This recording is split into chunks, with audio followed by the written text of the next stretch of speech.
Halo Pantura Cahaya TV, hadir kembali untuk Anda menyuguhkan beberapa informasi dari Kota Pati dan sekitarnya. Dan inilah Halo Pantura selengkapnya.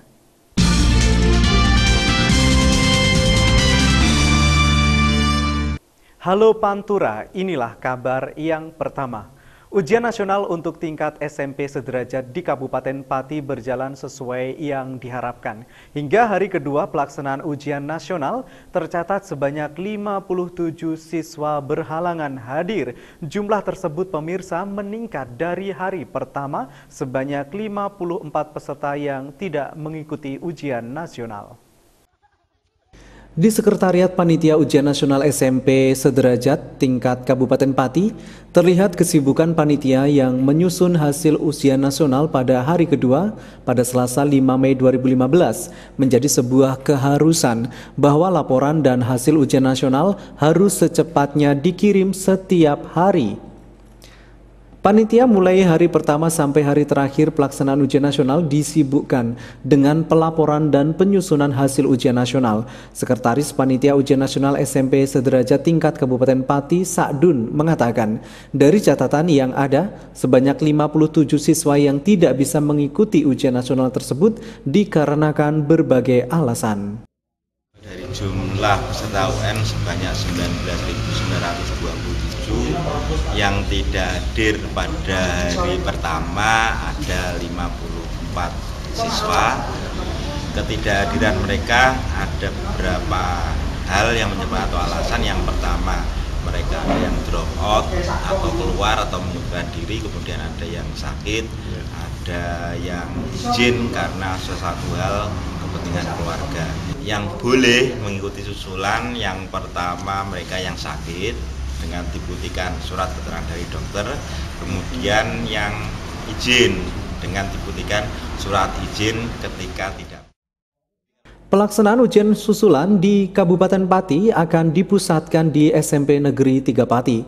Sa'dun juga berharap pihak sekolah bertanggung jawab mengantar anak didiknya untuk mengikuti ujian susulan nantinya. Sedangkan teknis pelaksanaan, siswa dipersilahkan mengikuti ujian untuk mata pelajaran yang belum diikuti. Heri, Cahaya TV. Kita beralih ke informasi lain. Pemerintah Kabupaten Pati sesuai jadwal kembali mengucurkan bantuan tempat ibadah kepada ratusan pengurus tempat ibadah di Kabupaten Pati. Meski terlihat sedikit, pemerintah Kabupaten Pati tetap menganggarkan kenaikan dana bantuan perbaikan rumah ibadah di kabupaten setempat. Diakui oleh Bupati Pati Haryanto, perbaikan rumah ibadah membutuhkan dana yang tidak sedikit. Sementara pemerintah kabupaten hanya mampu maksimal 10 juta per tempat ibadah. Itu pun harus mengantri karena yang mengajukan bantuan tidak sedikit. Bupati Pati Haryanto ketika memberikan pengarahan kepada pengurus tempat ibadah di ruang Pragola Sedapati beberapa waktu yang lalu menuturkan, di momen tersebut diharapkan menjadi sebuah motivasi kepada para pengurus tempat ibadah untuk mencari donatur dari pihak lain. Kita tiap tahun memberikan bantuan tempat ibadah itu memang karena memenuhi permohonan dan kebutuhan. Kalau kita hitung, kita ini hanya memberikan bantuan nilainya maksimal hanya 10 juta. Jadi hanya mendorong motivasi para ketua panitia pembangunan untuk mencari donatur yang lain. Pemberian bantuan memang upaya pemerintah Kabupaten Pati untuk meningkatkan dan membangun jamaah peribadatan sehingga semakin banyak tempat ibadahnya, diharapkan semakin banyak pula jamaahnya. Tim Liputan Cahaya TV. Beragam informasi inspiratif akan kami hadirkan untuk Anda. Tetaplah di Halo Pantura.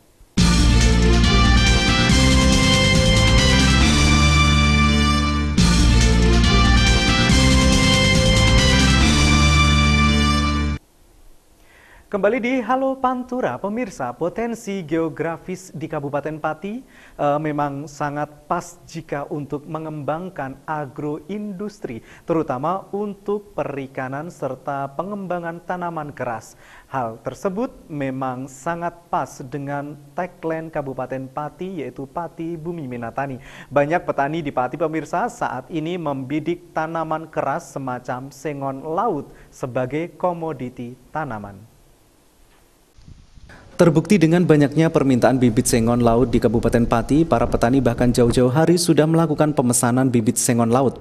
Potensi sengon laut di Kabupaten Pati saat ini memang sangat bagus dibandingkan dengan tanaman lainnya. Dengan masa pertumbuhan yang cenderung pendek dibandingkan jika ditanami pohon jati, maka potensi keuntungan sengon laut sangatlah besar. Masa pertumbuhan yang hanya sekitar 5-6 tahun, maka sengon laut sudah bisa untuk ditebang dengan harga yang lumayan tinggi per pohonnya. Dengan menanam sengon laut bahkan masih bisa dilakukan dengan tumpang sari. Kelebihan itulah yang menjadi daya tarik tersendiri bagi petani. Satu batang yang sudah tinggi 3.000. Kalau yang masih kecil? Yang masih kecil 1.500. 1.500. Udah ada pesanan, Pak? Sudah ada pesanan 3.000 batang. Banyaknya permintaan bibit sengon laut membuat Sutarto memang lebih ekstra lagi dalam membuat bibit sengon lautnya. Dengan demikian, ketika order pesanan datang, maka bibit sengon laut yang akan dijual pun sudah siap dengan ketinggian tertentu. Untuk sekarang saja, Sutarto saja sudah kewalahan dalam menyediakan bibit sengon laut. Heri, Cahaya TV Pati. Pemirsa, masih dalam peluang bisnis, banyak peluang usaha yang dapat dikembangkan asalkan kita mempunyai semangat, keuletan, serta keberanian seperti yang dilakukan oleh Arumi, peternak domba asal Desa Soko Kulon, Kecamatan Margorejo yang terbilang cukup sukses.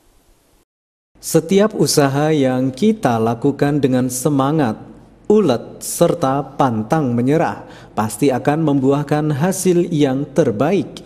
Terlebih kalau usaha tersebut bisa dilakukan di rumah sendiri, seperti yang dilakoni seorang wanita asal Desa Soko Kulon, Margorejo yang bernama Ayumi. Dengan modal lahan kebun di belakang rumah, Ayumi dengan telaten beternak domba.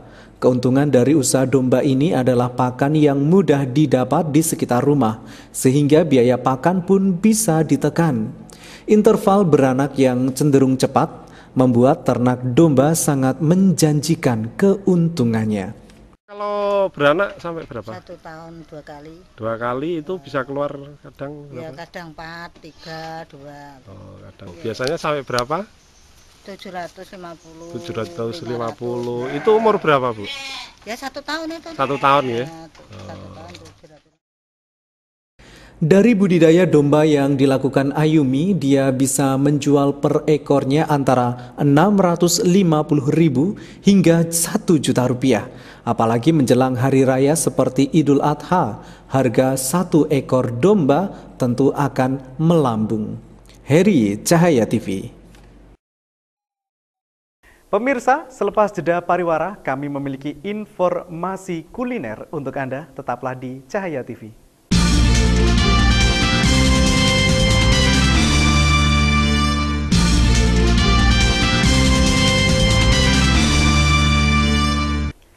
Kita kembali lagi di Halo Pati, pemirsa. Pemirsa, potensi perikanan dan laut di Kabupaten Pati yang begitu besar menjadi sebuah alasan dibukanya warung makan Mbah Bejo, yaitu yang terletak di Kompleks Pujasera Puri Pati, dengan menyediakan menu makanan khusus ikan tambak dan laut, yaitu bagi para penggemar makanan tersebut. Bagi pemirsa yang mempunyai hobi berburu kuliner, tidak ada salahnya jika mengunjungi Kompleks Pujasera di wilayah Puri Pati. Di tempat tersebut, pemirsa, dengan bebas dapat memilih menu makanan yang berada di setiap los yang tersedia.